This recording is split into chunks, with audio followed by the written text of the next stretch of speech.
तुला तरी भल्या भल्यानं ह्याच्या बरोबर काय होऊ दिलेली पुस्तक. आज आता एक दोन दिवस नामदेव महाराजांची पुण्यतिथी आहे, सावता महाराजांची पुण्यतिथी. ह्या लोकांनी काळाबरोबर मोठे भांडण केले. काय केलेले? मोठे भांडण केलेले. तर बारक्यानं बी मोठ्याच्या नादी लागल्या नाही आवरलं की मोठे सुद्धा बारक्याच्या पुन्हा नादी लागत. म्हणजे त्याच्यापासून काही नाही, पण लेटप आहे. काय म्हणतात माणसं व्यवहारात? नाही नाही नाही, त्या माणसाच्या जवळ पैसा नसन पण स्वभावाला कसला आहे, नेटक आहे, नेटक ते महाग हटत नाही. नामदेव महाराज देवाच्या जवळचे लढीवाळ होते. पुण्यतिथी आहे म्हणून थोडं चिंतन आपण करू. आज आईसाहेबांचं मोठं भाग्य आहे की नामदेव महाराजांच्या बरोबर त्यांचं काय आलंय, आज गंगा पूजन आलंय. किती जवळचे लढीवाळ लाडके भक्त नामदेवराय म्हणले सांगायची सोय नाही. नामदेवरायाने देवाला बस म्हणायचं, देवानं बस. उठ म्हणलं की देवानं उठायचं, उतर म्हणल्यावर खाली बी. आतापर्यंत पुंडलिकाची भाषा देवानं कुणालाच बदलू दिली नाही. एकदा विटेवर उभा राहिला की पुन्हा खाली उतरायचं नाही, हे काय होतं, ठरलेलं ब्रीद होतं. पण नामदेव महाराज सकाळी सकाळीच खडीला आले. सण आला कोणता, दिवाळीचा. आणि दिवाळीचा सण आल्यामुळं आपल्यासारखं त्यांचं नव्हतं. आपण उलट करतो. आपण आधी आंघोळ्या मोठे साबण लावून आपण करतो, तर मग देवा तर तिकडं तसं नव्हतं.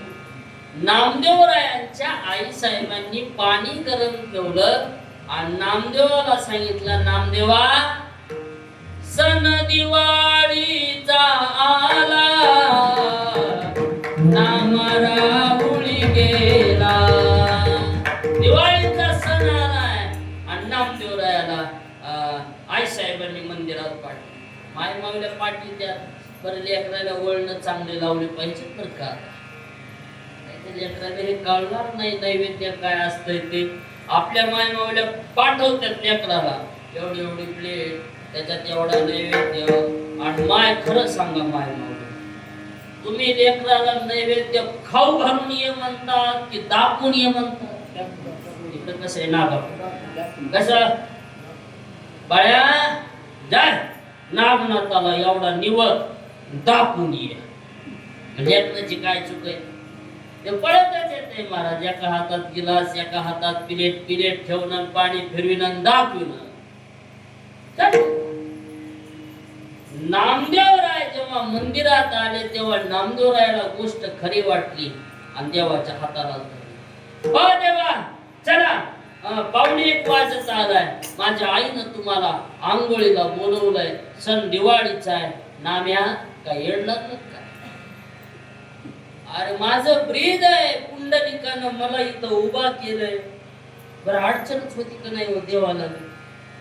एका भक्ताचं ऐकावतं ते रुसन आणि दुसऱ्याचं ऐकावतं ते रुसन. दोन्हीच्या देव सापडतो कधी कधी. बघा ना, धर्म संकट पडत नाही. असं अनेक उदाहरण तुम्हाला मी सांगेल, पण आपल्याकडे वेळ नाही.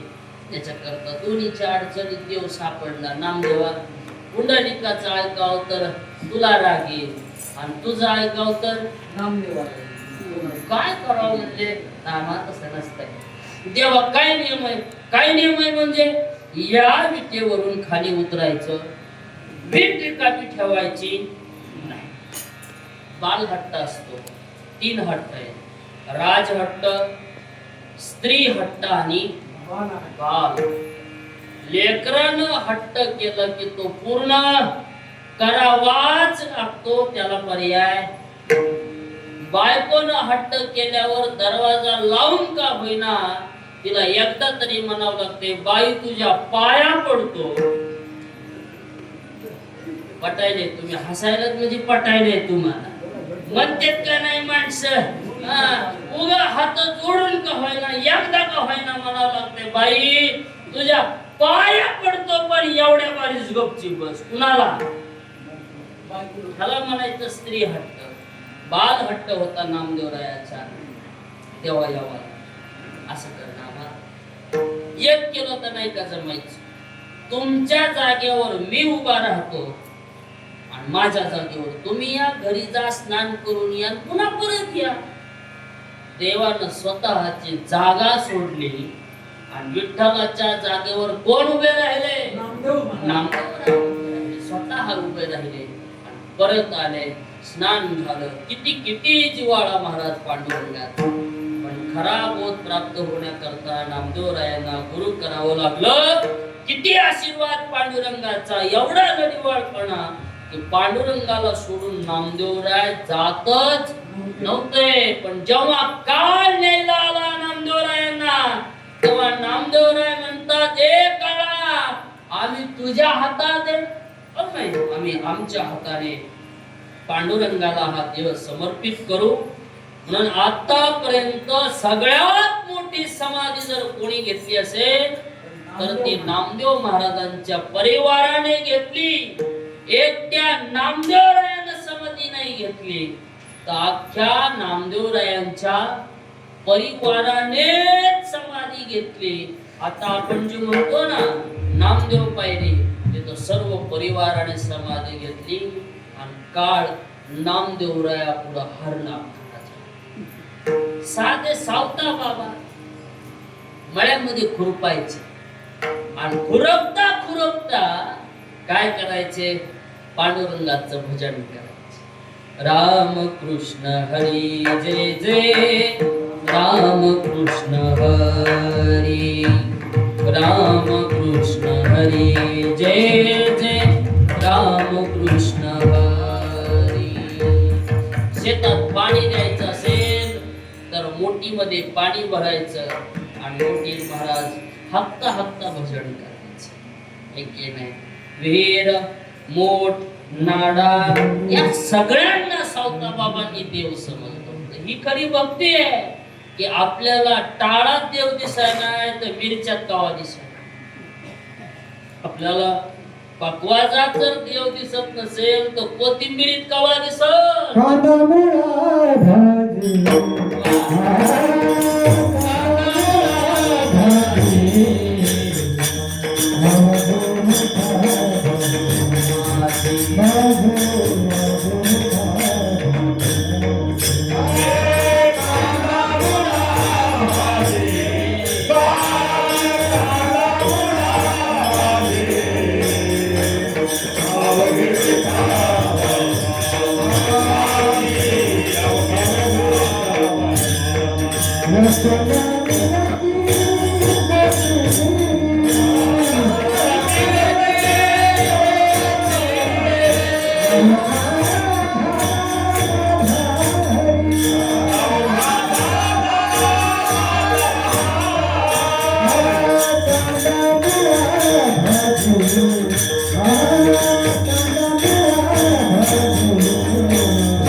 लसूण मिरची कोथिंबिरी अवघा झाला माझा हरी.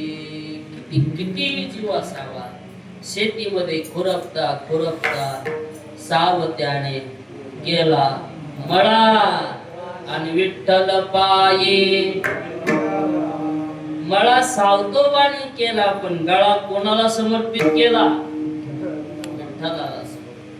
आपला गळा संसारात आहे, मळा संसारात. काय हाताला लागत नाही. सावता महाराजांची भक्ती एवढी वाढली. जरा लक्ष द्या. झाला आता कीर्तन संपत आलं. किती भक्ती करावी. अरे बाकीच्या सगळ्यांनी पंढरीला जावं आणि पांडुरंगाचं दर्शन घ्यावं, पण सावता महाराजांचं भजन एवढं होतं. ज्ञान गिळोनी गावा गोविंद गा, भजन करून एवढं सामर्थ्य झालं की सावता महाराज पंढरीला गेले नाहीत तर पंढरीचा पांडुरंगच कुठे आला? मळ्यात. म्हणून तुमचं जर भजन ओरिजिनल असेल, खरं असेल, तुम्ही जरी चुकून देवाकडे गेला नाही तर देव तुमच्याकडे आल्याशिवाय राहणार. तुमचा जर दररोजचा नियम श्रद्धेनं असेल, स्नान झाल्याबरोबर नागनाथाचं दर्शन घ्यायचं, चुकून जर तुमचे हातपाय धुतले आणि तुम्हाला जर नागनाथाकडे येता आलं नाही आणि खरी भक्ती असेल तर नागनाथ भगवान तुमच्या घरी आल्याशिवाय.